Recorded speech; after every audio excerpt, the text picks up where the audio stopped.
This is the new series I've been working on, and it's all based on a square, and it's done with fused fabrics. I take silk fabrics and cotton fabrics, and I fuse them all, and then I just freehand cut. So, and this one, the theme I'm using is olive.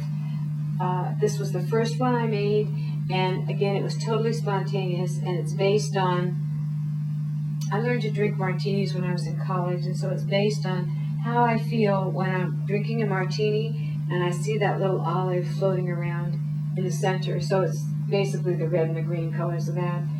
And this one was more thought process, where I actually intellectualized living on a ranch where we had an olive tree, and what the experience was of living with the tree through the seasons, and how it the fruit falls on the ground, and this is the essence, which is the oil of the plant. So then I've been expanding that theme a little more. This is called Under the Tuscan Sun, and it's what looks like when you're in Tuscany and you see all these wonderful olive trees with the beautiful sky and the radiation of everything in the sky that would cause the tree to grow and bear fruit.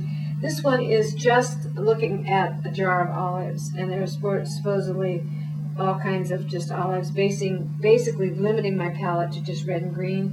And this one is the famous olive spread, which is tamponade, where you chop them all up with all kinds of herbs. And these three haven't got their bindings on them yet, but they're wonderful because they're just another little packet of 12-inch squares. I have never formally studied art.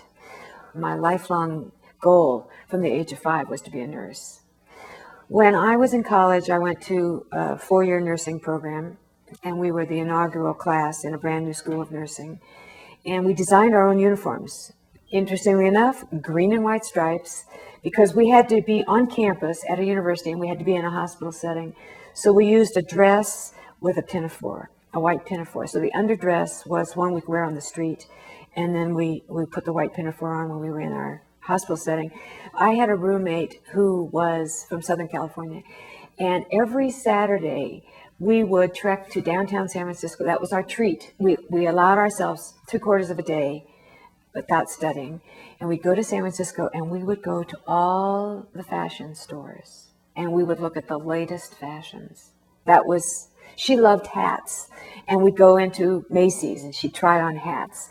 And then we would go, see, it's all based on color. Color images to me are one of my markers in my brain. We would go to a shop called Townsend's, which any old San Franciscan can tell you about Townsend's. And we would have a bowl of cream spinach. Now, this cream spinach was their specialty, and it was bright green color. Now, I don't know how they got it to stay so bright green, because, back then you cooked food till it died. And then there was slices of egg on the top. So you had the yellow and the white, and then you had the green. And then we would go across the street to another famous place called Blum's, and we'd have a piece of their cake, and that's all tan cake. So then we get on the bus and we go back to school. So these are images, but we also lived right across the street from Golden Gate Park, where in the springtime the rhododendrons bloom. So I had all that bombardment of color. Now, I'm a nurse, and at one time in my career, my husband needed help in his office. And he said, "Could you come and work for me?" And I said, "Sure." So I went to work for him, and he came to see me about the 3rd or 4th day, and he said, "I have to see you in my office." And I said, "What's the matter?" And he said, "Everybody has incredibly high blood pressures." He said, "Are you reading it right?" And I said, "I think so." And he said, "Well, let me take your blood pressure." And he took mine, and mine was very high. And he said, "I think what you're conveying to the patient is get them seen, get them out of here so I can get home and work." And so he says, "This is not going to work, and you got to work for me for a month." So what I did was I made a concerted effort to go home at lunchtime and do some work in my studio, which made me feel better. I had to do something creative. And Marilyn Davis, who's a cultural anthropologist who used to own a quilt shop in Berkeley called Patience Connors, she did a survey back in 1982 about who are the current quilt makers. And we were working in a single method in a studio. But the respondents to her questionnaire, now you have to factor that into, a lot of them were nurses and teachers. The two groups that suffered burnout the most.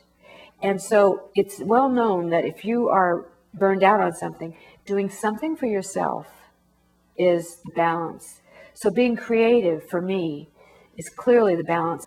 I'm highly organized, and with 4 kids in such a short period of time, I refer to them as the wave.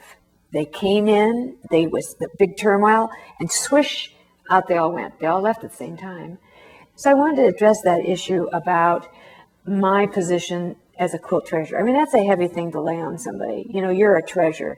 And I thought, I'm not really, I'm just a mom and a grandmother. So I think my role for women is to show them that you can take these things. You can be a wife and a mother, and you can make your own work. You can do one thing at a time. When my children were little, I would buy a box of sugar-coated cereal. I would put it on the floor, and I would sew on a counter that I stood at to sew, because when my sewing time was up, when the box of the cereal was empty. And I took time. I made time, but in increments. So I think it's important for young women to understand that you can do it all. You can.